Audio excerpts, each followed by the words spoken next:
बच्चों नमस्कार। मैं हूँ राजेश सर और आप लोगों के बीच मैं आ गया हूँ अपने चैनल पर। आपका अपना चैनल, अपना यूट्यूब चैनल, बिहार बोर्ड का best channel, Bihar board class 10th की तैयारी करने वाला एकमात्र प्रतिष्ठित संस्थान, आपका अपना ऑनलाइन क्लासेस। जी हाँ, आपका अपना ऑनलाइन क्लासेस। तो बच्चों आप सभी जुड़ जाइए। और आज हम बहुत ही बेहतरीन सब्जेक्ट जो हमारे जीवन से हर एक पहलुओं से संबंधित होता है, उसके बिना हम कोई काम नहीं कर सकते हैं। यदि उनकी जानकारी नहीं हो तो लगेगा कि हमारा जीवन अधूरा होता है। तो उसी विषय पर हम आपसे बात करने आए हैं, उसी के सिलेबस को बताने आए हैं। तो हमें पता पता है कि आप लोगों को पता हो गया होगा कि हम किस सब्जेक्ट की बात कर रहे हैं। आप लोगों ने बच्चों बहुत बिल्कुल सही सोचा कि हम बात कर रहे हैं विज्ञान विषय की, साइंस विषय की। साइंस हमारे जीवन से रिलेटेड होता है, उनका हमारे जीवन में बहुत काम होता है। उनकी जानकारी यदि हमारे जीवन में ना हो तो हमारा बहुत सा काम अधूरा रह जाता है। इसलिए साइंस हमारे जीवन का महत्वपूर्ण भाग है, इसलिए इसकी जानकारी होनी चाहिए। तो आज हम आप लोगों के बीच लेकर आए हैं अपना ऑनलाइन क्लासेस में साइंस सब्जेक्ट का सिलेबस, यानी विज्ञान सब्जेक्ट का सिलेबस आज हम बताएंगे। उसमें हम आज चर्चा करेंगे कि किस किस तरह के प्रश्न पूछे जाते हैं, कहाँ कहाँ से प्रश्न पूछे जाते हैं, कितने मार्क्स के प्रश्न पूछे जाते हैं, ऑब्जेक्टिव्स कितने मार्क्स के होते हैं, सब्जेक्टिव कितने मार्क्स के होते हैं, लॉन्ग आंसर कितने मार्क्स का होता है, शॉर्ट आंसर कितने मार्क्स का होता है। तो आपको एक एक पहलुओं पर हम विस्तृत जानकारी देने के लिए आपका ये राजेश सर आप लोगों के बीच आ गया है। तो मैं आप लोगों से उम्मीद करता हूँ कि आप लोग मुझे सपोर्ट जरूर करेंगे और मेरे चैनल से जुड़ेंगे, मेरे चैनल को सब्सक्राइब करेंगे, अपने दोस्तों भाइयों बहनों, आपके परिवार में जो भी पढ़ने वाले होंगे, बिहार बोर्ड क्लास 10th की तैयारी करने वाले होंगे, उसको ज़रूर बताएंगे। तो चलिए बिना किसी देर किए हुए आज की शुरुआत करते हैं। विज्ञान विषय का सिलेबस यानी साइंस सब्जेक्ट का सिलेबस, उसके बारे में हम लोग जानकारी आज साझा करेंगे, आप लोगों को विस्तृत रूप से बताएंगे। तो चलिए बिना कोई देर किए हुए शुरुआत करते हैं। तो चलिए सबसे पहले क्या है, किस सब्जेक्ट का बताना है? साइंस। क्या है? साइंस। ठीक है। इसमें इसमें क्या होता है कि 80 मार्क्स। ठीक है। कितने मार्क्स बच्चों? 80 मार्क्स जो होता है वो आपको बोर्ड एग्जाम में आएगा। यदि आप क्लास 10th की बोर्ड एग्जाम दीजिएगा तो वहां पर आपको जो है 80 मार्क्स, 80 मार्क्स का जो है वहां पर आपको एग्जाम देना पड़ेगा। ठीक है। और जो 20 मार्क्स, 20 मार्क्स जो होगा वो क्या होगा? वो होता है प्रैक्टिकल। क्या होता है बच्चों? प्रैक्टिकल। मेरे साथ बोलिए क्या होगा? प्रैक्टिकल। अब ये प्रैक्टिकल में क्या होगा? तो उसमें क्या होता है कि एक कॉपी आपको बनाकर देना होगा। प्रैक्टिकल कॉपी आती है मार्केट में, वो आपको बनाकर देनी होती है। और साथ में कुछ जो होता है उसमें क्वेश्चंस दिए जाएंगे और उसका आंसर आपको वहीं पर देना होता है। तो उसमें कितने मार्क्स मिलेंगे? टोटल वहाँ का जो फुल मार्क होता है वो होता है 20 मार्क्स। यानी टोटल मिलाकर कितना हो गया आपका? 100 का। ये साइंस कितने मार्क्स का टोटल हो गया? 100 मार्क्स का। यदि आप इसका बेहतरीन रूप से तैयारी करते हैं, आप रूटीन वाइज तैयारी करते हैं, तो आप इसमें भी 95+ मार्क्स आराम से ले आ सकते हैं। आपको किसी भी तरह का कोई प्रॉब्लम नहीं होगा, आप बेहतरीन तरीके से तैयारी भी कर सकते हैं। तो अब आप लोगों के मन में एक क्वेश्चन जरूर होगा कि सर ये 80 मार्क्स का जो बोर्ड एग्जाम में पूछा जाएगा तो फिर उसमें कितने ऑब्जेक्टिव होंगे, कितने सब्जेक्टिव होंगे, उसमें किस किस विषय से होंगे? तो पहले एक चीज और जान लीजिए कि इसमें पहले ये जान लीजिए कि आपका कितने सब्जेक्ट साइंस में होगा।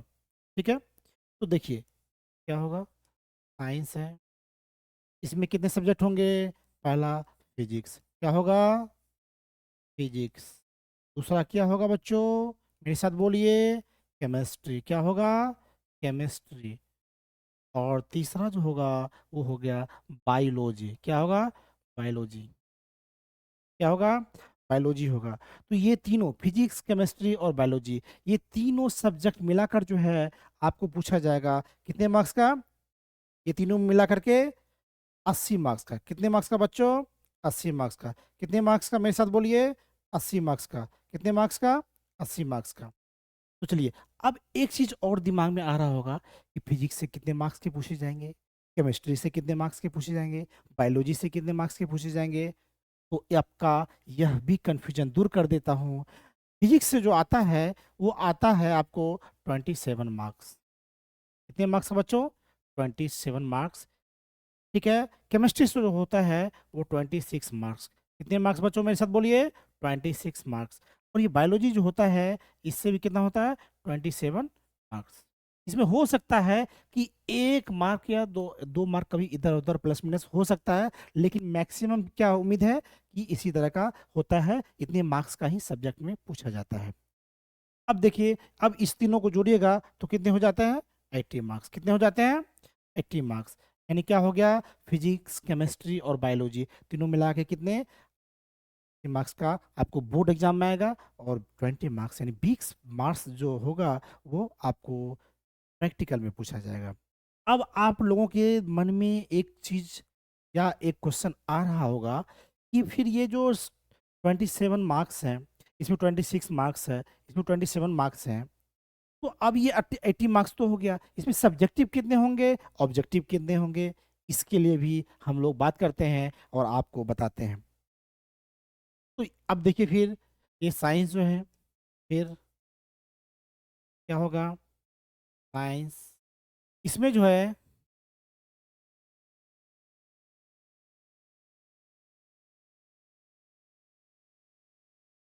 साइंस में क्या होगा? साइंस में जो है, इसमें जो होगा ऑब्जेक्टिव। क्या होगा बच्चों? ऑब्जेक्टिव। और दूसरा क्या होगा? सब्जेक्टिव। क्या होगा बच्चों? सब्जेक्टिव। अब आपके मन में ये आ रहा होगा, ऑब्जेक्टिव कितने मार्क्स का आता है? तो कितने का? 40 मार्क्स। कितने मार्क्स का बच्चों? 40 मार्क्स का। और सब्जेक्टिव कितने मार्क्स का? ये भी 40 मार्क्स। ठीक है बच्चों। अब ये 80 मार्क्स का जो पूछा जाता है, यानी 80 मार्क्स का जो साइंस में आपका आपको बोर्ड एग्जाम में क्वेश्चन आएगा, उसमें क्या होता है कि 40 नंबर का, यानी 40 नंबर का जो होगा वो होगा ऑब्जेक्टिव, 40 का क्या होगा आपको सब्जेक्टिव। ऑब्जेक्टिव का मतलब एमसीक्यू होगा। क्या होगा? एमसीक्यू। इसमें क्या होगा? 4 गोले होंगे, उसमें किसी एक गोले का जो आंसर होगा उसमें आपको रंगना होगा। अब यहाँ पर आपके मन में और यह क्वेश्चन आ रहा होगा, प्रश्न सभी बच्चों के मन में आ रहा होगा कि क्या सर, ये 40 मार्क्स, ये ऑब्जेक्टिव जो होगा, तो इसमें कितने ऑब्जेक्टिव टोटल रहेंगे जिसमें से हमको 40 का आंसर देना पड़ेगा? तो बच्चों, आपकी जानकारी के लिए बता दूं कि नंबर ऑफ क्वेश्चन जो ऑब्जेक्टिव रहेगा, यानी एमसीक्यू, क्या रहेगा? एमसीक्यू क्या होगा? एमसीक्यू जो टोटल होगा वो क्या होगा? 80। कितने होंगे? 80। और 80 में से कोई भी 40 प्रश्नों के उत्तर देने हैं, मतलब 40, 1 से 80 तक में अलग अलग 40 का कोई भी क्वेश्चन, चाहे वो फिजिक्स का हो, केमिस्ट्री का हो, बायोलॉजी का। आप सोचिएगा सर, यदि हम फिजिक्स का से ज़्यादा दे दें, केमिस्ट्री से कम दे दें, बायोलॉजी से कम दे दें, या बायोलॉजी से ज़्यादा दे दें, केमिस्ट्री से ज़्यादा दे दें, फिजिक्स से कम दे दें, तो क्या होगा? तो बच्चों, आप किसी भी साइंस के किसी भी पार्ट से, चाहे वो फिजिक्स का हो, केमिस्ट्री का हो या बायोलॉजी का हो, आप जो भी जानते हैं 40 सही से बना दीजिए, आप का हो गया। आपको ज़्यादा बनाने की ज़रूरत नहीं है, आपको मार्क्स मिलेगा। अब आप लोगों के दिमाग में यह भी प्रश्न उठ रहा होगा कि सर, यदि हम 50 बना दिए तो क्या होगा? तो बच्चों, आप यदि 50 बनाते हैं, यानी 40 से ज़्यादा आंसर देते हैं एमसीक्यू का, तो पहला जो 40 होगा वही आपका वैलिड होगा, बाकी आपका वैलिड नहीं होगा, यानी उसको चेक नहीं किया जाएगा। पहला जो 40 होगा उसमें जो सही होगा उतने मार्क्स आपके काउंट होंगे, गिनती किए जाएंगे, और दूसरा गिनती नहीं किए जाएंगे। इसलिए आप लोग सावधानी पूर्वक 40 प्रश्नों के ही उत्तर दीजिएगा ऑब्जेक्टिव में, यानी एमसीक्यू में, और उसमें जो है खोज करके, समझ करके फिर गोला को रंगना है, ताकि आपको 40 में से 40 मार्क्स आसानी से आ जाए, तो 80 में से 40 देना है। ठीक है, अब आइए सब्जेक्टिव। तो चलिए हम लोग सब्जेक्टिव के बारे में बात कर लेते हैं।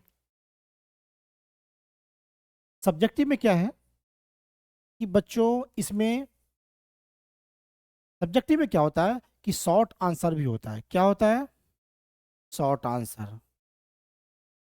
और और क्या होता है? Long answer. क्या होता है बच्चों? Long answer.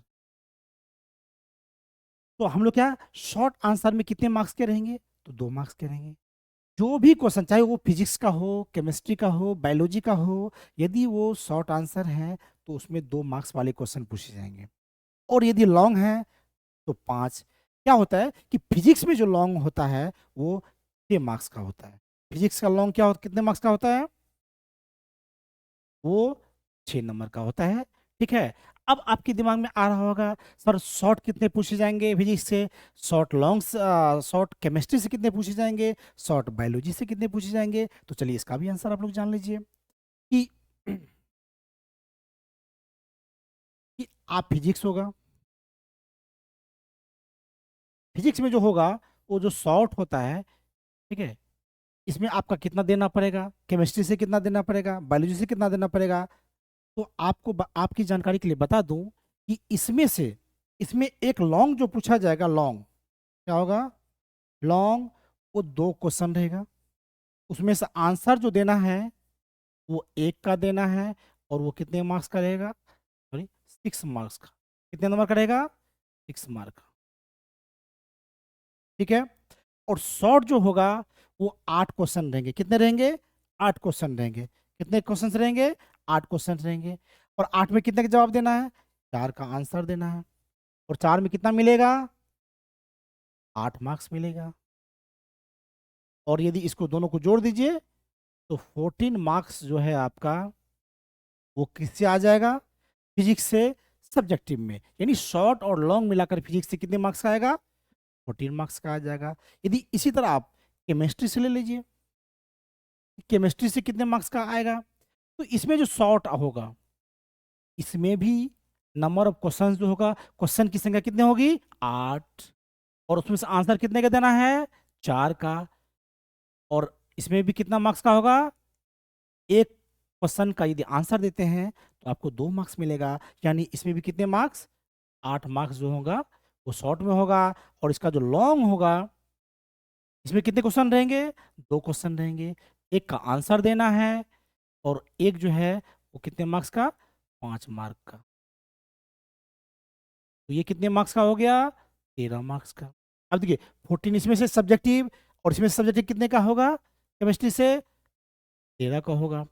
तो 14 और 13 कितना हो गया? 27। अब चलिए हम लोग बात करते हैं बायोलॉजी की। इस बायोलॉजी से कितने मार्क्स के आएंगे? तो इसमें भी जो शॉर्ट होगा वो होगा, क्वेश्चन जो रहेगा वो 8 रहेगा। उसमें से 4 का आंसर देना है, और उसमें भी जो नंबर मिलेगा, 4 क्वेश्चन का आंसर दे दीजिएगा तो उसमें 8 मार्क्स मिलेगा। और उसमें जो लॉन्ग होगा, उनका संख्या होगा 2, एक का आंसर देना है, और वो कितने का होगा? 5 नंबर का। तो कितने नंबर का पूछा गया बायोलॉजी से? 13 का। तो देखिए, 14, 13, 17 और प्लस 13 कितना होगा? 40। तो क्या होगा? सब्जेक्टिव भी कितना हो गया? 40 नंबर का। और ऑब्जेक्टिव, ऑब्जेक्टिव भी 40। और प्रैक्टिकल 20। यानी टोटल क्या हो गया? 100। तो बच्चों, यदि आप अच्छे से टॉपिक पे पकड़ बनाते हैं, अच्छे से प्रिपरेशन करते हैं, कॉन्सेप्ट क्लियर अपना करते हैं, डेली क्लास करते हैं, हमसे डेली जुड़ते हैं, तो मैं आपसे वादा करता हूँ कि आपको साइंस में भी 95% आने से कोई रोक नहीं सकता। लेकिन उसके लिए क्या है, आपको रूटीन वाइज पढ़ना पड़ेगा। इनका जो है, हम यदि पढ़ाएंगे उसका नोट्स देंगे, और क्या करना है, एक फेयर कॉपी बनाना है, और उस पर जो हम पढ़ाएंगे उसमें जो जो आपको समझ में आएगा नोट्स के अलावा, वो भी उसमें उतार के अपने तरीके से नोट्स बना लेंगे, जिससे क्या होगा कि आपको बेहतरीन मार्क्स आराम से आ जाएगा। तो बच्चों, एक बार भरोसा करके तो देखिए, एक बार राजेश सर पे भरोसा तो कीजिए। मैं आपसे वादा करता हूँ कि आपके विश्वास पर खरा उतरूँगा और आपको टॉपर बना के छोड़ूँगा। तो एक बार हमारे साथ बने रहिए। आप हमसे जुड़े रहने के लिए अपना ऑनलाइन क्लासेस यूट्यूब चैनल पर जुड़िए, सब्सक्राइब कीजिए, कमेंट्स कीजिए, लाइक कीजिए, शेयर भी कीजिए अच्छा लगे तो, दोस्तों को भी बताइए। और अपना ऑनलाइन क्लासेस का ऐप भी है, वो ज़रूर डाउनलोड कीजिए क्योंकि टेस्ट उसी पर लिया जाएगा, नोट्स वहीं मिलेगा, आपको पीडीएफ नोट्स मिलेगा। हम होमवर्क देंगे, मॉडल पेपर देंगे, सारी चीज़ें आपको वहीं पर फ्री ऑफ कॉस्ट। अपने दोस्तों की बोलिए कि अपना ऑनलाइन क्लासेस राजेश सर जो हैं वो फ्री में सब कुछ दे रहे हैं और बेहतरीन तरीके से। मैं आपसे वादा करता हूँ कि मैं जो नोट्स दूंगा और मैं जिस तरह का आपको कंटेंट दूंगा, पढ़ाऊंगा, आप कहीं भी कंपेयर करके देख लीजिएगा, आपको लगेगा कि आप जो हम पे भरोसा किए हैं वो आप सही किए हैं। हम आपके बीच जो है वो भरोसे के लायक है। अपना ऑनलाइन क्लासेस चैनल जो है आपके भरोसे पर खरा उतरता है। तो बच्चों, मैं उम्मीद करता हूँ कि आपको यह संपूर्ण जानकारी साइंस के सिलेबस के बारे में बेहतरीन तरीके से समझ में आ गया होगा। आपका कोई भी कन्फ्यूजन नहीं रहा होगा। तो मैं उम्मीद करता हूँ कि आप लोग समझ गए होंगे और साइंस का प्रिपरेशन चालू कर देंगे, मेरे साथ जुड़े रहेंगे, मेरे चैनल को सब्सक्राइब करेंगे। तो चलते चलते मैं आप लोगों के बीच कहना चाहूँगा कि हर जलते दीपक के पीछे अंधेरा छुपा होता है। हर जलते दीपक के पीछे अंधेरा छुपा होता है। हर अंधेरी रात के पीछे सुबह का सवेरा छुपा होता है। क्यों घबरा जाते हैं लोग मुसीबतों को देखकर? क्यों घबरा जाते हैं लोग मुसीबतों को देखकर? हर मुसीबतों के पीछे सुख का सवेरा छुपा होता है। हर मुसीबतों के पीछे सुख का सवेरा छुपा होता है। तो बच्चों, आप भी मुसीबतों से नहीं डरें, मुसीबतों से डटकर सामना करें। एक दिन आपका भी सवेरा आएगा, आप भी सूरज बनकर निकलिएगा। आप भी अपने कुल का नाम, अपने परिवार का नाम, अपने जिला का, गांव का नाम, अपने देश का नाम जरूर रोशन कीजिएगा। तो बस इन्हीं शब्दों के साथ आपका राजेश सर आप लोगों से लेता है विदा। तब तक के लिए नमस्कार, बाय, थैंक यू।